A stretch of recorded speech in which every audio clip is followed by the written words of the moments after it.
भ्रष्टाचारी व्यवस्थेचा काळा बाजार आपल्याला देशातल्या कानाकोपऱ्यात पाहायला मिळतोय। याची व्याप्ती आता अगदी गाव खेड्यांपर्यंत पोहोचली। आता ही बातमी पाहून तुम्हाला आश्चर्य वाटेल की फक्त 850 मतदान असलेल्या एका लहान गावात तब्बल 24 कोटी रुपयांचा भ्रष्टाचार झालाय। ह्या गावाचं नाव आहे अकोली। जालना जिल्ह्यातल्या परतूर तालुक्यातलं हे गाव। तुम्ही म्हणाल एवढ्या लहान ग्रामपंचायतीत एवढा मोठा भ्रष्टाचार कसा होऊ शकतो? तर पुढे तुम्हाला जे कागदपत्र दिसतील आणि जी माहिती पाहायला मिळेल त्यावरून तुम्हाला लक्षात येईल की हे संपूर्ण प्रकरण नेमकं काय आहे आणि किती गंभीर आहे।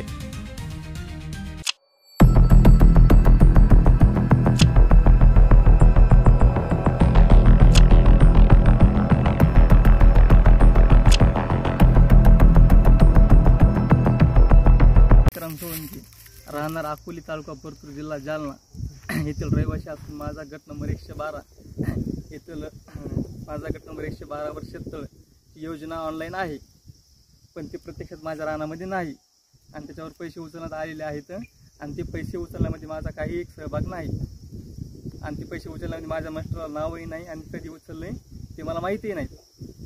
मुळात तुम्ही लाभार्थी नाही? मुळात मी लाभार्थी माझ्यापर्यंत नाही, पण हिनं कागदपत्री मला लाभार्थी केलंय आणि माझ्या रानामध्ये इथं जवळपास बघा 80 आर जमीन आहे माझ्या नावावर, पुढे शेततळ नाही पण कागदपत्री दाखवत आहे। चौकशी व्हायला पाहिजे, त्याची चौकशी व्हायला पाहिजे। त्याला सोलिंग तर कुठं दिसतच नाही, पण मोठमोठे मुरुमाचे दगड आणि मुरुम हे असं टाकलेला आहे। हा रस्ता मेजरमेंट मध्ये भरत नाही, ना किलोमीटर मध्ये ना रुंदीत आणि लांबीत, ना म्हणजे कसलाच मेजरमेंट मध्ये नाही हा रस्ता।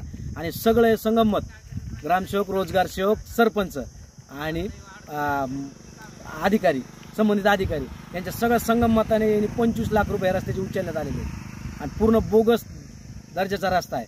जर तुम्ही पाहिलं तर असं इतकं निष्क्रिय दर्जाचं काम आहे।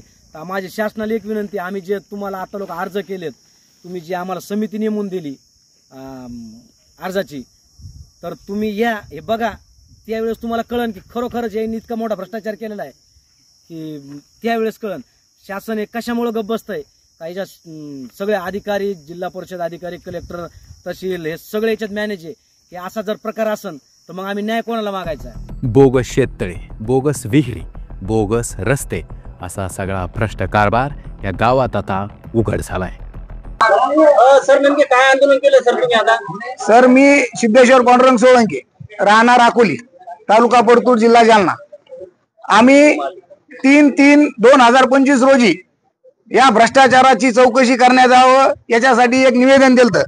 आपलं मुख्य कार्यकारी अधिकारी, जिल्हाधिकारी, पंचायत समिती, पण कोणतीही चौकशी झाली नाही। त्याच्यानंतर मग आम्ही 17/3/2025 रोजी इथं उपोषणाला बसलो मुख्य कार्यकारी अधिकाऱ्याच्या लादण्याच्या बाहेर। तर त्यानंतर आम्हाला 18/3/2025 रोजी आम्हाला एक समिती गठीत करून दिली असं एक पत्र देण्यात आलं, परंतु कोणतीही समिती अजून अकोली येथे चौकशीसाठी आलेली नाही।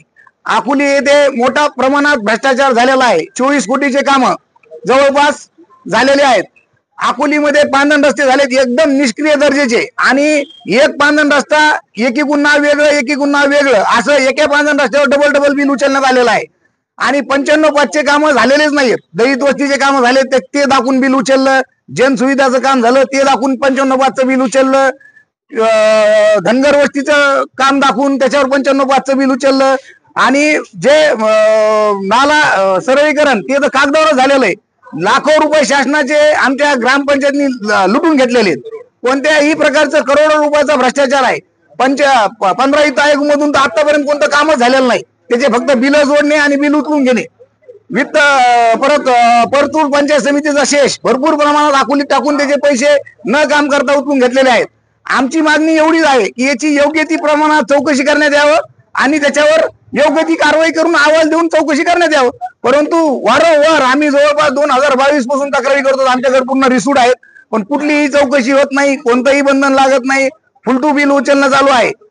एकूण किती कोटीचा भ्रष्टाचार झालेला आहे? आमच्या अंदाजे 23 ते 24 कोटी रुपयाचा भ्रष्टाचार झालेला आहे। या सर्व भ्रष्टाचाराविरोधात गावकऱ्यांनी एका महिन्यापूर्वी उपोषण पुकारलं होतं। त्याला यश देखील आलं, कारण तात्काळ चौकशीचे आदेश देण्यात आले होते। पण व्यवस्थेच्या मंद कारभारामुळे गावकऱ्यांना पुन्हा एकदा जिल्हा परिषदेला धडक मारावी लागली। उपोषणकर्ते रवी भानुसे, सिद्धेश्वर सोळंके, पंजाब देशमुख, ओम देशमुख यांनी ग्रामसेवक, रोजगार सेवक, सरपंच, जेई आणि इतर शासकीय अधिकाऱ्यांनी कमिशन घेऊन काम केल्याची तक्रार देखील दाखल केली होती. आता या सर्व प्रकरणात विरोधक आणि सत्ताधारी एकमेकांवर आरोप प्रत्यारोप करतायत. त्यामुळे तालुक्याचं राजकीय वातावरण चांगलंच ढवळलंय. पण ही भ्रष्ट व्यवस्था जनतेला न्याय देण्यासाठी सक्षम आहे का, याकडे आता सगळ्यांचं लक्ष लागलंय.